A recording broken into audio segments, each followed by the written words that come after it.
Hi, and welcome to this review of wedges and inclined planes. In this video, we'll take a closer look at these simple machines and discover how they're used to reduce the amount of force needed to do work. Let's get started.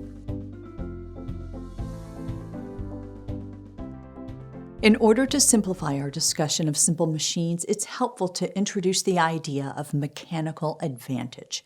Mechanical advantage, as a formula, is mechanical advantage equals output force over input force.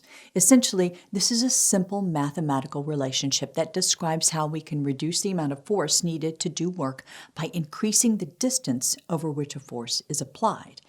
In physics, work has a technical definition. Work results when force is applied to an object and the object is displaced. The amount of work required to move an object a certain displacement always remains equal, regardless of mechanical advantage. So in human terms, lifting a box is harder than sliding it up a ramp, but the work accomplished in terms of physics is the same. In physics, mechanical advantage is what allows humans to accomplish more work using less force. Mechanical advantage is also involved in the reverse, when you want to use more force over a shorter distance. That may sound counterproductive, but there are many everyday situations where you want the output force to be less than the input force. For example, when you sweep with a broom, you use small movements with your hands to make bigger movements with the end of the broom. In short, a mechanical advantage greater than 1 increases the output force, and a mechanical advantage less than 1 increases the output distance. This physics principle is called conservation of energy. Let's take a look at mechanical advantage using an inclined plane, which we typically call a ramp. Most likely you've experienced a situation in which you want to lift an object that is too heavy to lift by yourself. For this example, imagine you're loading your freshly packed belongings onto a moving truck when you come across a large box that's full of bulky textbooks. The box is heavier than you thought it would be, and you cannot lift it directly onto the truck. In other words, you cannot provide the force to lift it yourself. So what do? Well, regardless of how you get the box into the truck, the amount of work that's needed will stay the same. However, if you place a ramp between the surface you want to lift the box from and the place you want to move the box to, you can reduce the amount of force needed. If you lift it straight up, you have to lift with a force greater than the box's weight to overcome the force of gravity. We can use the conservation of energy to find the force you must push it with over the distance along the ramp. The work along the ramp is the force you push with times the distance along the ramp, and the work to lift the box straight up has to be greater than the weight times the height. We can actually rearrange the equation to get the forces on one side and the distances on the other side. Let's say the height of the truck bed is 1 meter and the length of the ramp is 4 meters. Plugging those numbers into the right side of the equation tells us that the mechanical advantage is 4-to-1. If we solve this equation for the force we need to push the box up the ramp, we find that it is 1/4 the force required to lift the box directly into the truck.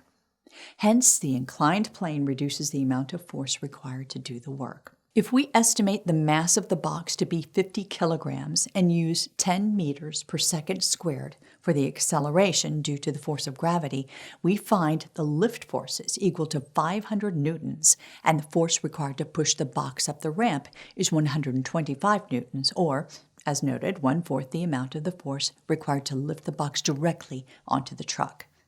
Yes, you do have to push for a longer distance to accomplish the same amount of work, but you were able to get your box onto the truck using less force.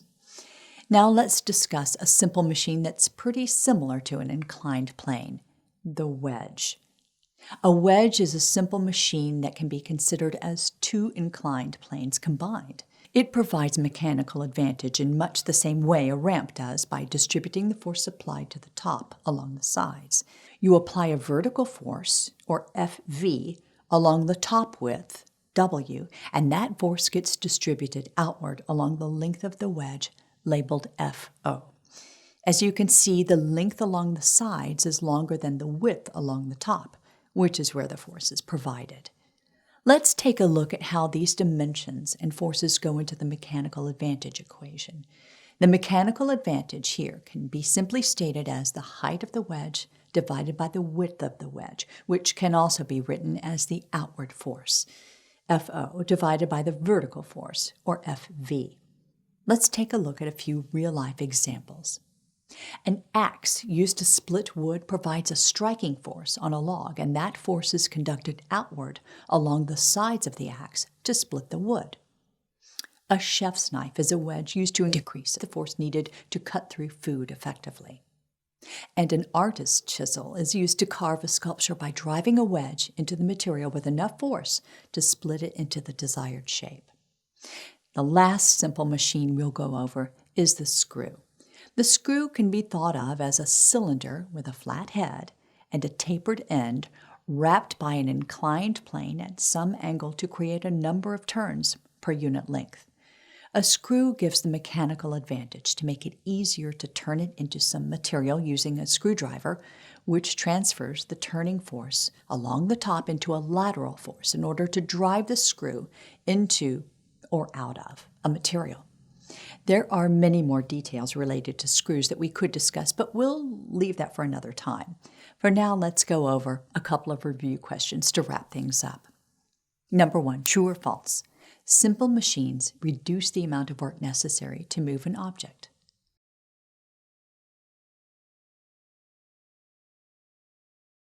Well, the correct answer is false. Based on the conservation of energy, the amount of work is the same. It's the amount of force required to do the work that decreases. Number 2, true or false? A mechanical advantage of 5 means that you have to provide 5 times as much force to move an object over a certain distance.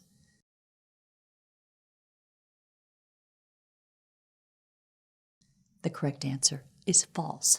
A mechanical advantage greater than 1 will reduce the amount of force required, since the reciprocal is the amount of force you need to provide.